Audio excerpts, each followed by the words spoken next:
You watered it on schedule, you gave it good light, and still the stem is going soft and brown right at the base. It looks like thirst, so you water more and it gets worse. Here's what experienced gardeners reach for before they ever toss that plant. A $1 brown bottle of hydrogen peroxide from the pharmacy shelf. That same 3% bottle sitting in your medicine cabinet quietly fixes root rot, wipes out fungus, and rescues weak seedlings, and almost nobody outside serious growers talks about it. Here is the part that trips up almost everyone who has ever lost a plant this way. That soft brown stem is not a sign of thirst. It is a sign the plant is drowning. The roots down in that pot are not dry. They are suffocating. And every time you respond to a drowning plant by giving it more water, you push it further under. So before we go anywhere near a garden center for some $20 fungicide, let me show you exactly why this happens, why one cheap brown bottle reverses it, and the 4 ways to use it that every serious grower already knows. Let's start with what is actually going on in that pot, because once you understand it, everything else makes sense. Plant roots need to breathe. Not with lungs, of course, but roots take in oxygen through the tiny air pockets in healthy soil. That is why good potting mix feels light and fluffy in your hand. All those little gaps between the particles of soil are where the roots pull their air. A healthy root system is basically a set of lungs buried in the dark, quietly trading gases with the soil around it all day and all night. Now, when you overwater or when a pot drains poorly, water fills up every one of those air pockets. The soil goes from fluffy to soggy, and it stays that way. Instead of a sponge that holds a little water and a lot of air, you now have a swamp. The roots are sitting in that swamp with nowhere to pull oxygen from. Within a few days, they start to starve, and starved roots cannot do their job of feeding the top of the plant. That is when you see the wilting, the yellowing, the soft base. The plant looks thirsty because a starving root system cannot move water up the stem, even when the pot is soaking wet. So you water more and you make the swamp deeper. Soggy, airless soil is also the exact environment that certain nasty organisms love. There is a whole family of root-rotting pathogens, one of the most common being something called Pythium, and they thrive in oxygen-starved soil. They cannot get a foothold in healthy, airy roots. Those roots are actively defended and full of oxygen, and these organisms hate oxygen. But drown those roots, choke off the air, and you roll out the welcome mat. The pathogens move in and start feeding on the softening root tissue. They spread up through the root system, then into the crown, then into the base of the stem.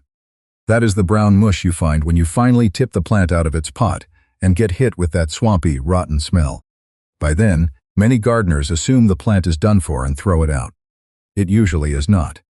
So it all comes down to 2 things. The root zone has run out of oxygen, and a colony of organisms has moved in that only survives because that oxygen is gone.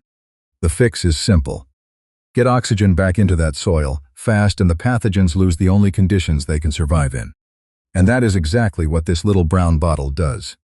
Let me explain the chemistry, because it is genuinely one of the most satisfying things you will learn about your garden this year. And it is not complicated at all. You already know water. 2 hydrogen atoms, 1 oxygen atom bonded together. We write it as H2O. Hydrogen peroxide is almost the same thing. It is still 2 hydrogen atoms, but it carries 2 oxygen atoms instead of 1. We write it as H2O2. So hydrogen peroxide is basically water carrying 1 extra oxygen atom. And here is the beautiful part. That extra oxygen atom is loosely held. The molecule is not stable holding on to it. It wants to let it go. Think of it like a person walking to the car carrying 1 too many grocery bags, just waiting for any excuse to set one down. When you pour diluted hydrogen peroxide onto soil, that extra oxygen atom breaks away almost immediately. What you are left with is plain water and a burst of free oxygen released right there in the root zone, exactly where the plant has been gasping for it. That oxygen does 2 jobs at the same time. First, it re-aerates the soil, pushing air back into the space the roots have been starved of. Second, it oxidizes the anaerobic rot, meaning it chemically burns out those pathogens that can only survive in low oxygen conditions. You are hitting the problem from both sides with the same $1 pour. And you can see it happen. It fizzes and foams the instant it touches damp soil, and that fizz is the oxygen releasing. It is one of the few garden fixes where you get visible proof it is working the moment you apply it. Now let's get into the 4 ways to use it, and pay close attention to the ratios, because this is where people either save their plants or accidentally cook them. Too strong, and you burn the very roots you are trying to save. Too casual with the measuring, and you can do more harm than good. So grab a pen, because these 4 are worth writing down. The first, and by far the most important, is the root rot soil drench. This is the one that reverses the drowning plant we started with. The ratio that most growers and gardening resources recommend for treating active root rot is 1 tablespoon of standard 3% hydrogen peroxide per 1 cup of water. That is it. 1 tablespoon per cup. Mix it in a clean container, then pour it slowly and evenly through the soil until it drains out the bottom of the pot. Go slow so it reaches the whole root ball, not just one channel down the middle. You will hear and see that gentle fizzing as the oxygen releases into the soil. According to Gardening Know-How and several other growing resources, that drench oxygenates the soil and knocks back the rot without harming the plant when kept at this dilution. For a plant that is already struggling, you can repeat this every few days for a couple of weeks, until you see fresh white root growth returning.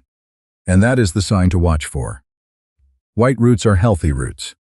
Brown, mushy, stringy roots are the dying ones. When the white comes back, you know the plant has turned the corner. The second use is fungus control, and this includes one of the most maddening pests in all of indoor gardening, the fungus-gnat. If you have ever had a houseplant and noticed tiny black flies rising up in a little cloud whenever you water, those are fungus gnats. And they are not just an annoyance buzzing around your kitchen.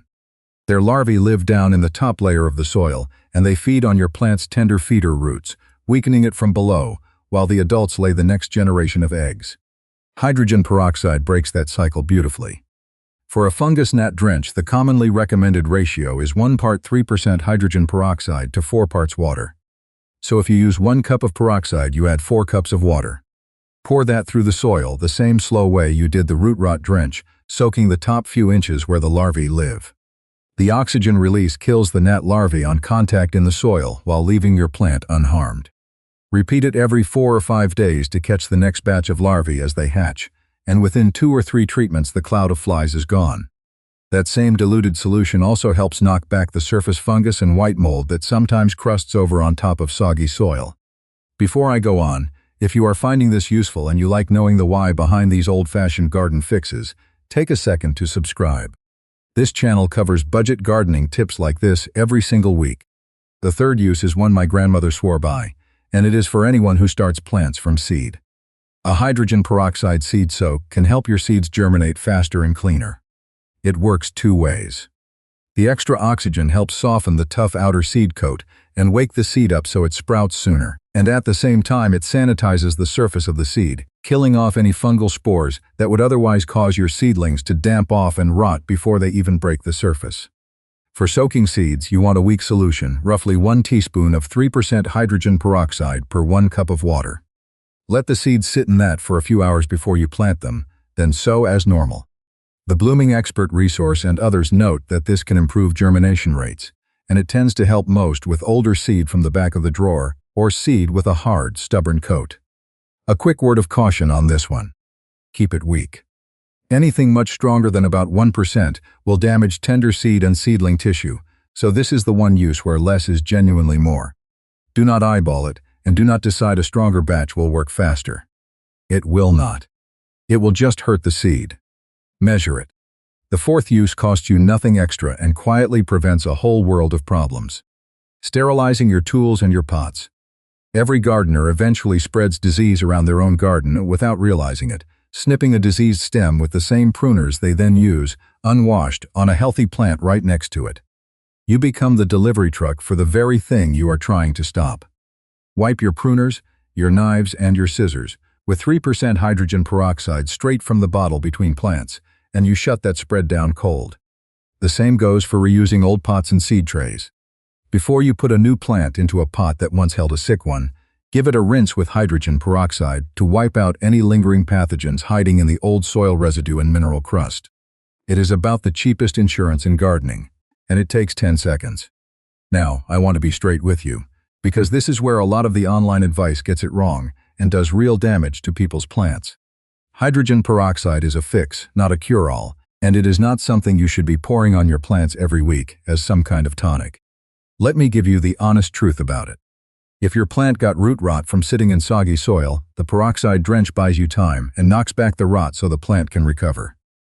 But if you put that same plant right back into a pot that drains poorly, and you keep watering it on the same heavy schedule, the rot comes right back within weeks.